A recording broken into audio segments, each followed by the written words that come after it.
जय सिया राम। राधे राधे।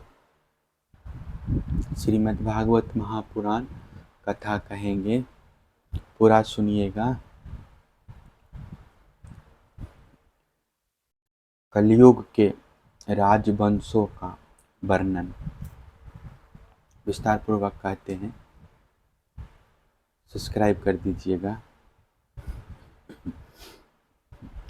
राजा परीक्षित ने पूछा, भगवान यदुवंश शिरोमणि भगवान श्री कृष्ण जब अपने परम धाम पधार गए तब पृथ्वी पर किस वंश का राज्य हुआ तथा अब किसका राज्य होगा? आप कृपा करके मुझे यह बतलाएं। श्री सुखदेव जी ने कहा, प्रिय परीक्षित, मैंने तुम्हें 90 स्कंद में यह बात बतलाई थी कि जरासंध के पिता बर्ध के वंश में अंतिम राजा होगा। पुरंजय अथवा निपुंज उसके मंत्री का नाम होगा।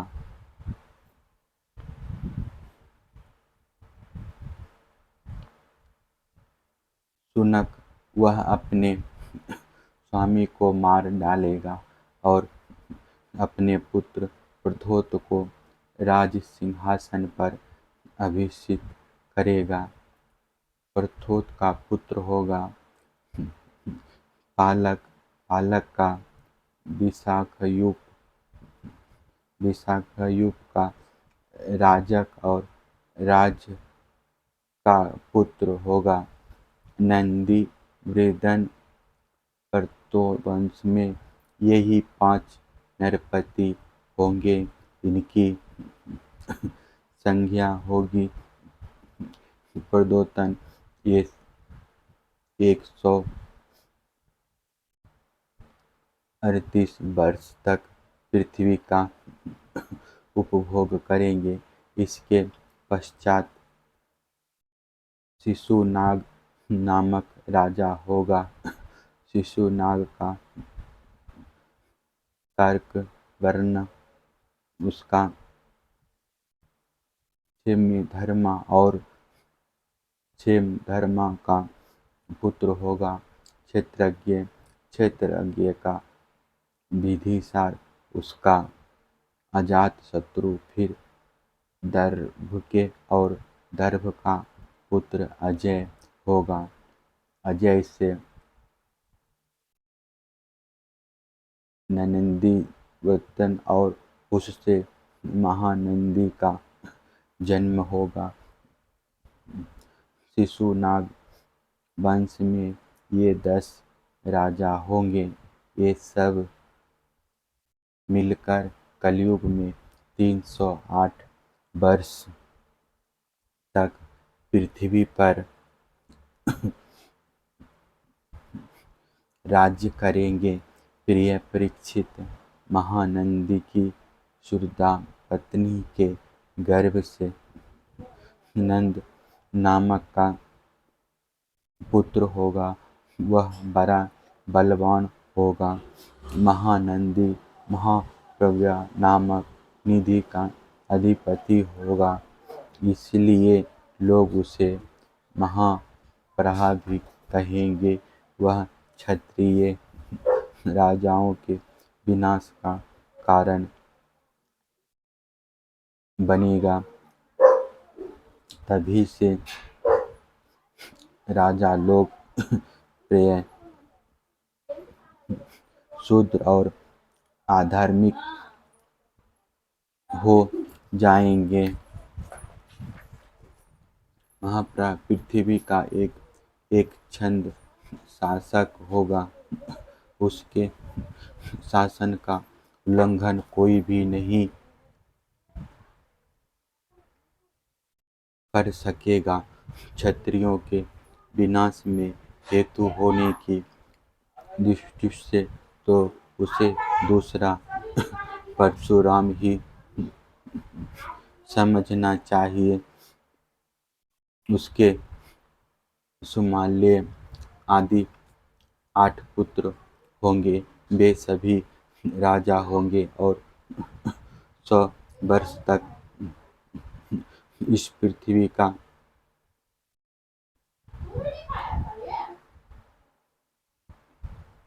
उपभोग करेंगे।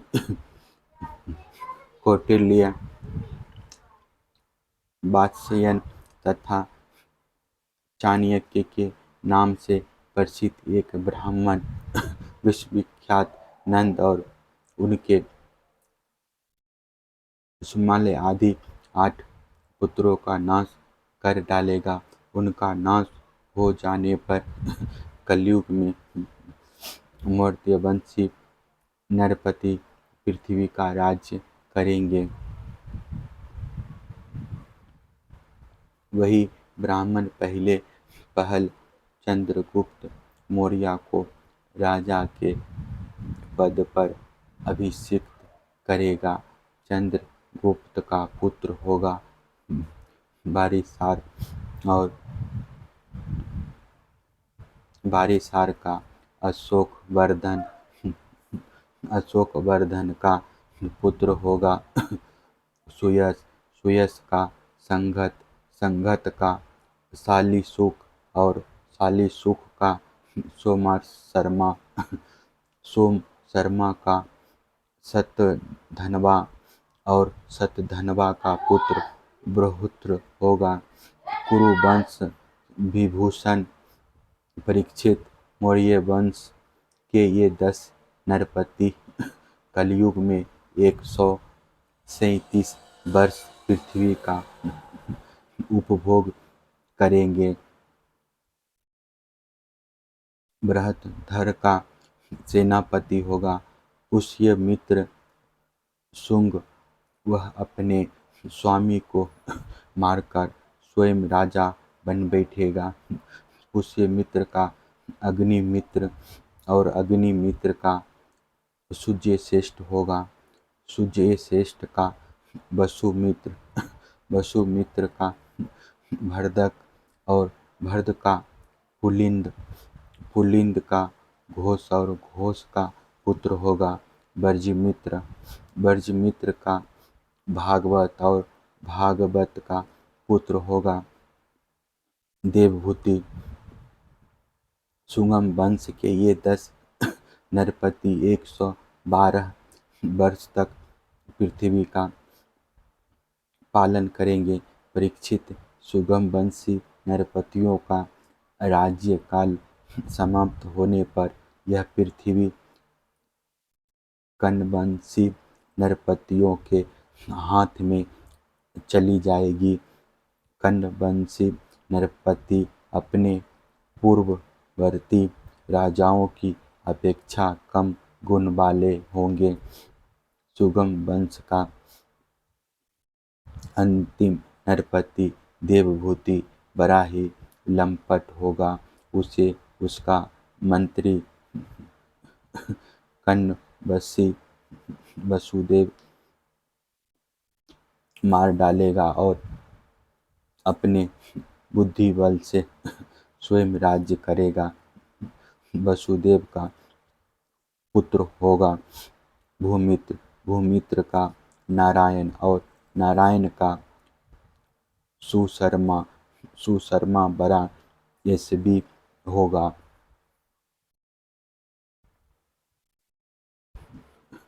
कण्वंश के ये 4 नरपति कानवायन कहलाएंगे और कलयुग में 345 वर्ष पृथ्वी का उपभोग करेंगे। प्रिय परीक्षित,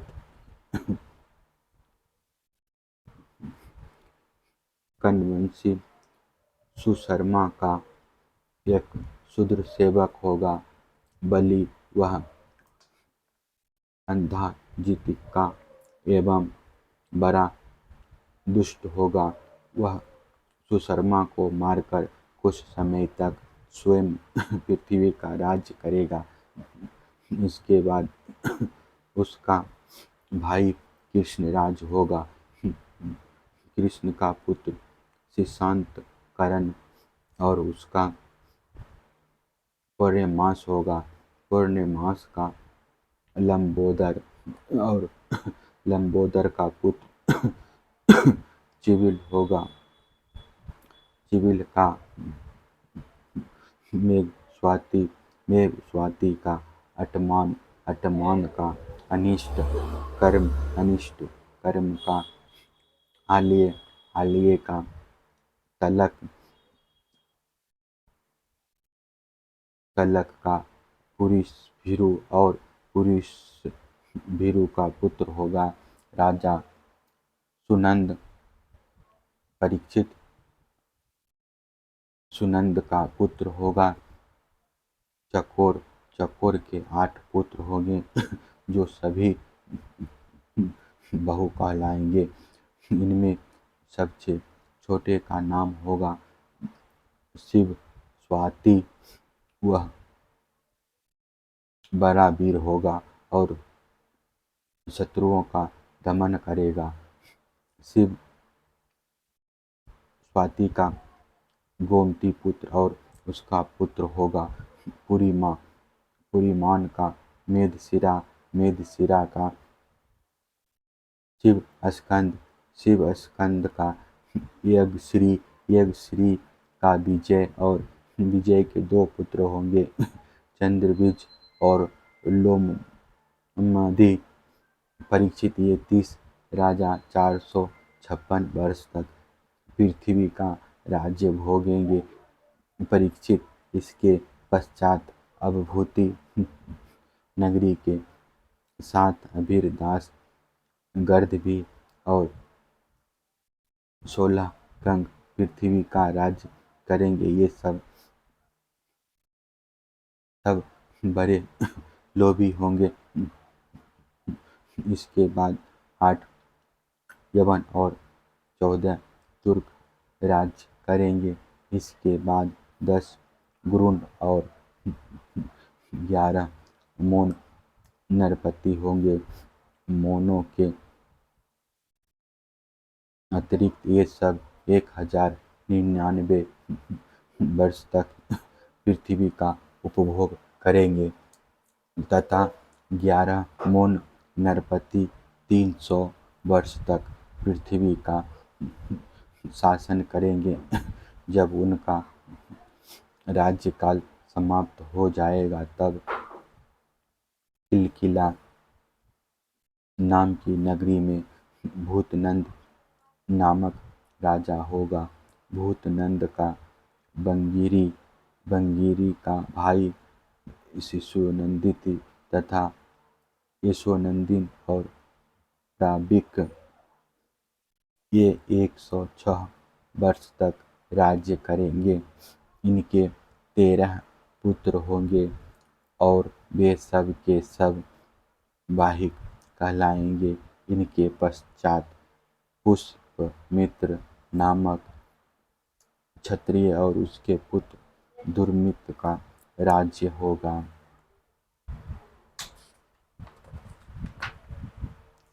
परीक्षित बृहस्पति नरपति एक साथ ही विभिन्न प्रदेशों में राज्य करेंगे।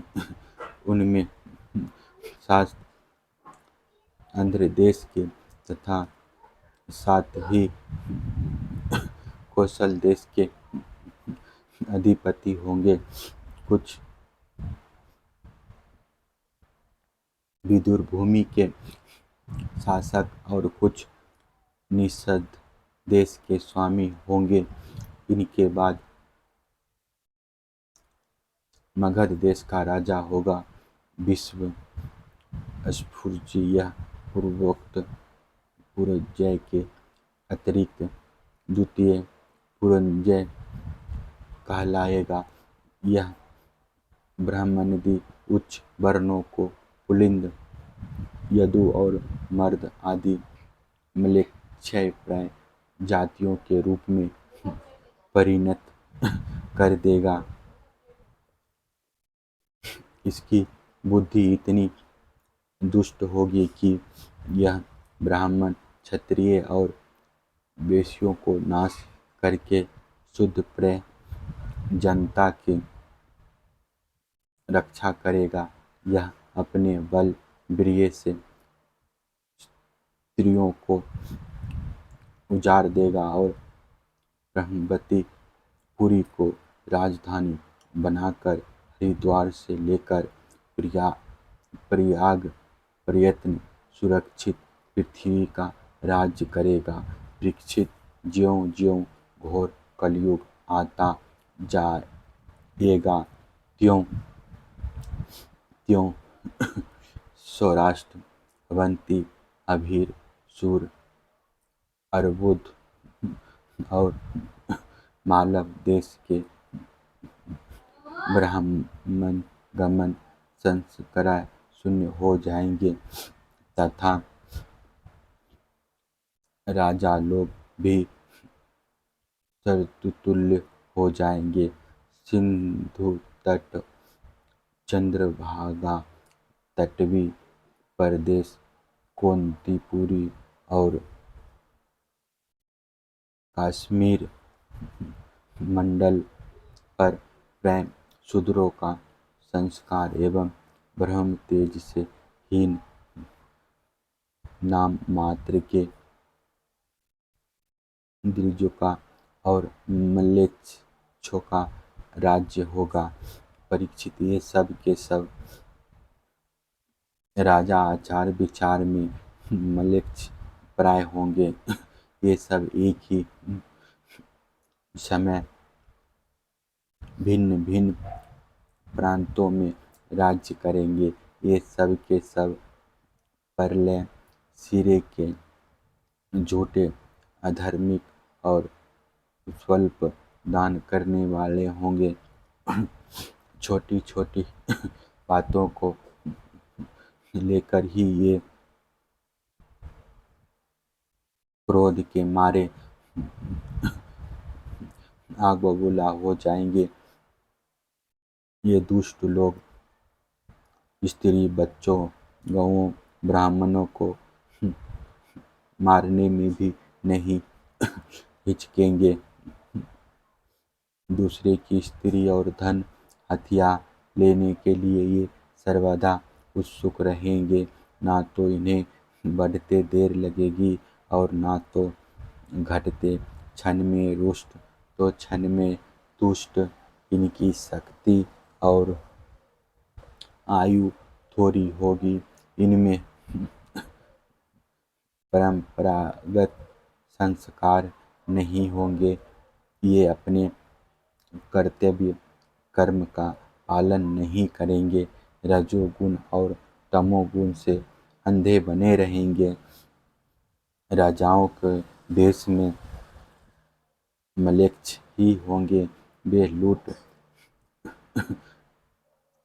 खटोष्ट कर अपनी प्रजा का खून चूसेंगे।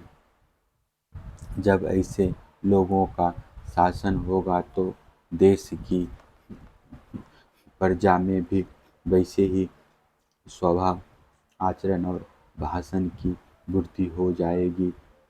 राजा लोग तो उनका शोषण करेंगे ही, वे आपस में भी एक दूसरे को उत्पीड़ित करेंगे और अंततः सब के सब नष्ट हो जाएंगे। प्रणाम। फिर दूसरा कथा में मिलेंगे।